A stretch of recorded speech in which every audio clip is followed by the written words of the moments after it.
Monsieur le représentant de l'Union européenne au Gabon, Mesdames et Messieurs les représentants de la société civile, Mesdames et Messieurs les journalistes, soyez la bienvenue à l'occasion de la déclaration préliminaire de la mission conjointe menée par la mission d'observation électorale des organisations de la société civile, en abrégé MOE-OSC, et la mission d'observation citoyenne pour une élection transparente, en abrégé MOSET.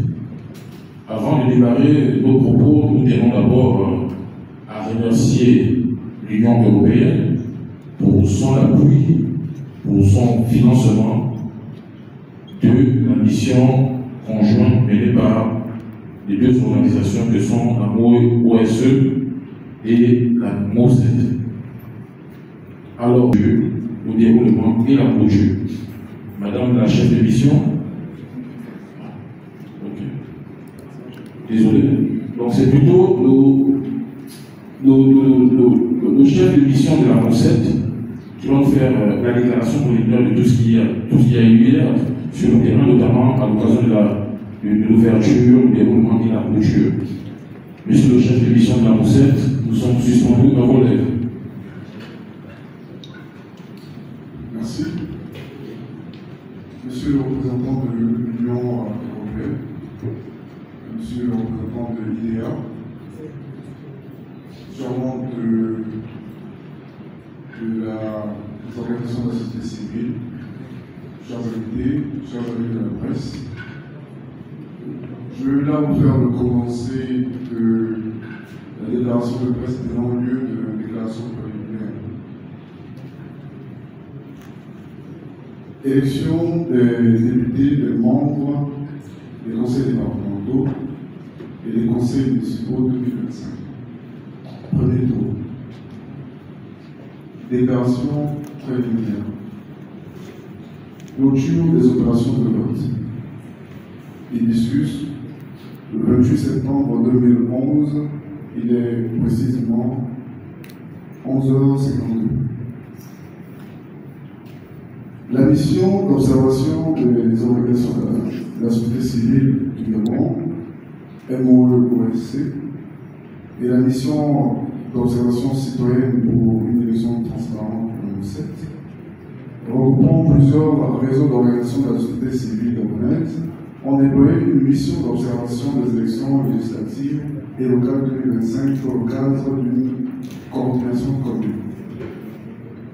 La coordination commune MOE-OSC et MOSET a mobilisé 519 observateurs, soit 269 observateurs pour le compte de la MOE-OSC et 250 observateurs de terrain pour le compte de la MOSET.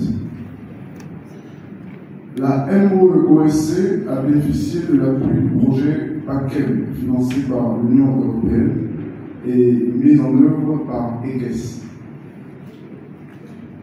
L'appui du projet PACEM à la MOSET a concerné le fonctionnement de la cellule de veille électorale. Il convient de souligner que les 234 observateurs de terrain restent intégralement pris en charge par la MOSET, y compris pour les dépenses connexes. Tout en bénéficiant de ces facilités, la MOSET conserve son entière indépendance dans la rédaction de son rapport final, tout en favorisant un cadre d'échange d'informations avec la MOE-OSC. Elle exprime enfin sa reconnaissance à l'EGES et à l'Union européenne pour leur contribution à l'optimisation des conditions de travail de la cellule de veille. Mesdames et Messieurs, la coordination commune de ces missions d'observation a agi selon les standards internationaux en matière d'élections démocratiques, basés sur les principes d'équité, de transparence, de régularité et d'inclusivité, tout en respectant la loi organique 001/2025 du 19 janvier 2025 portant code électoral en République gabonaise. La méthodologie de la coordination est basée sur un nombre de formations spécifiques et adaptées au Gabon. Ainsi, il a été administré 2 ateliers de formation en leadership et en gestion des conflits électoraux pour plus de 130 membres de la société civile, 4 formations cascades modulaires dans 4 provinces du pays en leadership et gestion des conflits électoraux au profit de 100 personnes issues des organisations de la société civile. 3 formations en couverture des médias en période électorale qui ont concerné 120 journalistes environ. En prévision du déploiement des observateurs électoraux à long terme et à court terme, ces derniers ont eu 2 formations distinctes sur la méthodologie d'observation électorale. Opération d'ouverture des bureaux de vote. Réponse des membres requis. 96% des bureaux de vote disposaient des 5 membres exigés. Représentation des partis politiques. Absence notable des délégués dans 84% des bureaux observés. PDG, UDP, plus présents que les autres partis. Accessibilité des bureaux de vote. 72,8% des bureaux de vote seraient accessibles, soit 27,2% ne l'étaient pas. Présence de l'ACR. La présence des membres de l'ACR a été constatée dans 88,1% des bureaux de vote. Disponibilité du matériel électoral. Le matériel électoral sensible était disponible dans 86% des bureaux de vote observés. En outre, 97% des bureaux de vote disposaient d'une organisation adéquate. Mise à disposition du code électoral dans les bureaux de vote. Dans 83,3% des bureaux de vote observés, le code électoral était bel et bien disponible. Bulletins de vote. Les bulletins de vote étaient suffisamment disponibles dans 86,5% des bureaux de vote observés. Climat général, majoritairement calme et apaisé sur l'ensemble des bureaux de vote observés, après croisement des données relatives à l'engouement des électeurs, la continuité du processus de vote et les incidents constatés. Déroulement des opérations de vote durant la journée. Vérification des cartes d'électeurs.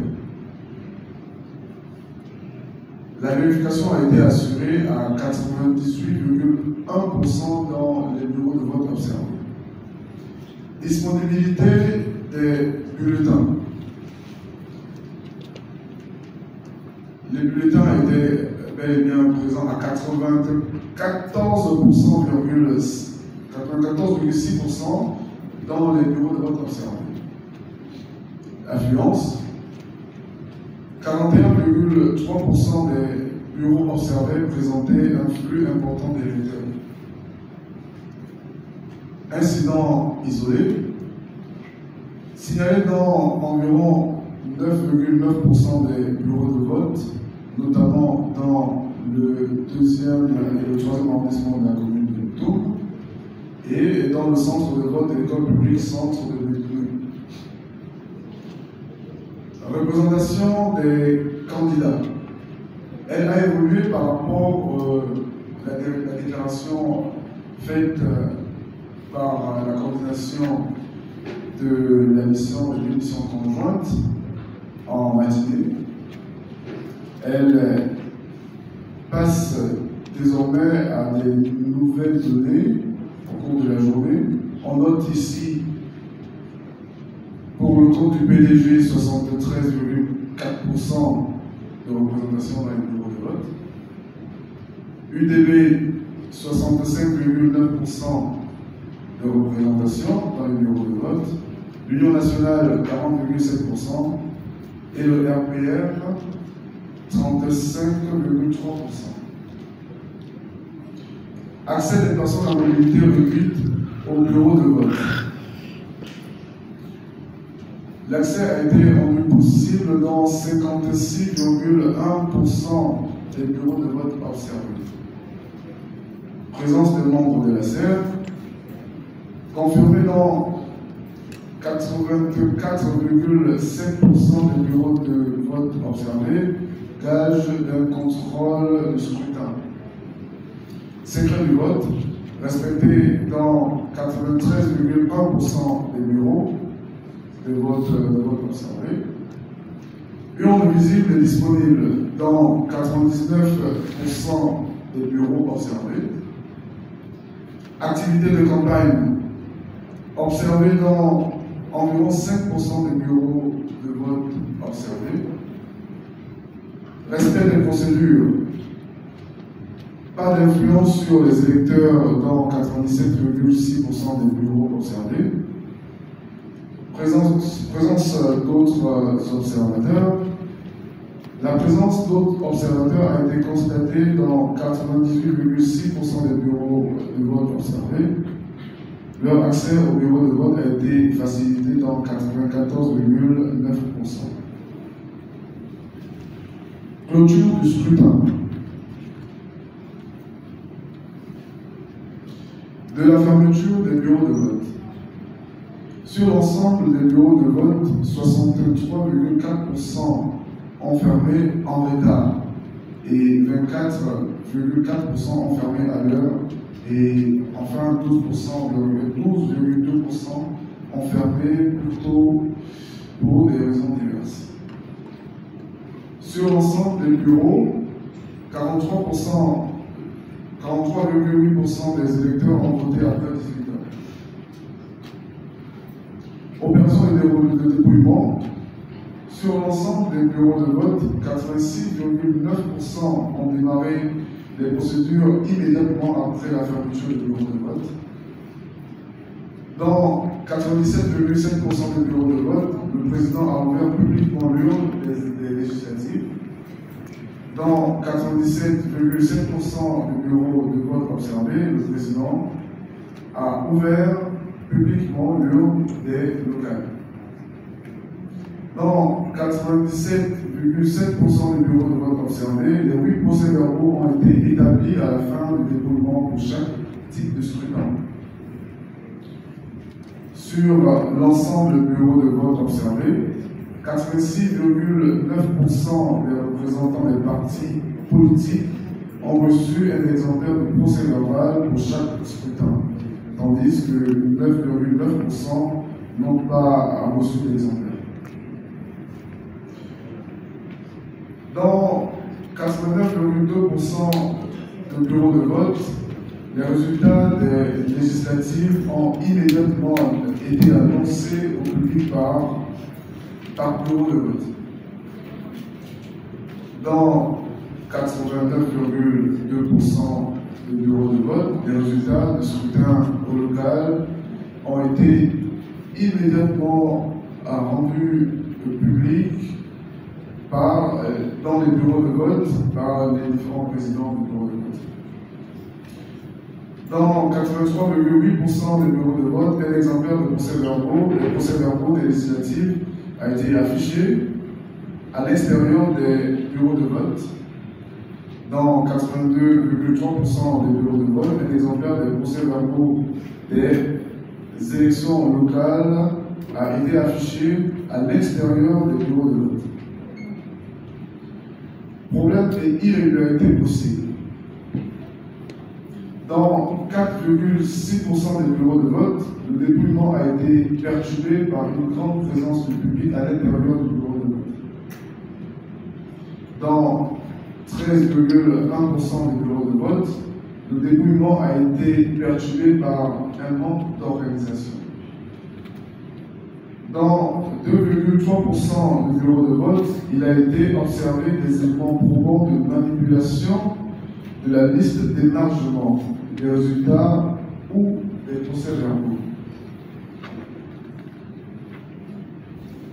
Dans 6,9% des bureaux de vote, il a été observé des erreurs de procédure ou des omissions importantes. Dans 3,1% des bureaux de vote, il y a eu intimidation des membres du bureau durant le dépouillement. Transparence du dépouillement. Dans 90% des bureaux de vote observés, le dépouillement s'est fait sans difficulté. Dans 6,9% de bureaux de vote, les réclamations et observations ont été soumises. Quelques incidents observés. Dans 10% des bureaux de vote observés, des agitations et des activités de campagne ont été relevées. Les observateurs ont signalé l'absence de bulletins de vote de certains candidats, cas de candidats de l'Union nationale au centre de vote de l'école catholique des Sassans. Par ailleurs, dans le centre de vote de l'école publique de Toul 1, les observateurs ont indiqué que le camion transportant le matériel électoral ainsi que les membres du bureau de vote est arrivé à partir de 14 h et le scrutin a commencé à partir de 15 h. Dans cette circonscription, les observateurs soulignent également l'abstention des électeurs du fait d'une suspicion de fraude reposant sur la transhumance électorale. En outre, dans 97,7% du bureau de vote observé, aucune personne non autorisée n'a été signalée. À cet effet, il convient de signaler tout de même que sur les 2,3% des bureaux de vote restants, la présence de 2 militaires, une autorité locale, 5 cadres de partis politiques, 4 électeurs et 2 observateurs, ainsi que 7 autres personnes a été signalée. Sur ce, la coordination remercie l'appui de l'Union européenne pour cet accompagnement de cette mission conjointe entre la MOE-OSC et la MOSET. Je vous remercie. Satisfait. Nous étions à 2 étapes, n'est-ce pas, de communiqués de presse, le premier et le deuxième. Donc on ne pouvait pas, n'est-ce pas, conclure que nous étions satisfaits. Ça a été pris hors contexte. Je pense que nous leur avions répondu hier. Concernant la centralisation, nous avions demandé à nos différents OCT, n'est-ce pas, d'y aller. Et nous attendons à ce qu'ils nous reviennent avec satisfaction qu'ils ont été acceptés. Parce que nous savons bien qu'à la présidentielle, ils n'avaient pas du tout été acceptés à la centralisation. Je vous remercie. Je crois que mon collègue peut rajouter.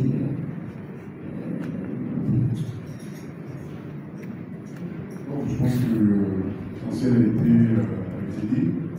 La centralisation et la consolidation des observations ou des résultats. Nous, on fait la centralisation et la consolidation, la sécurisation de données recueillies par nos observateurs sur le terrain. Et vous êtes sans doute, en tant que journaliste, au courant que le processus est toujours en cours. Voilà. Donc nous attendons que nos observateurs terminent justement leur déploiement, pour le travail de leur déploiement sur le terrain, pour qu'on puisse justement finaliser avec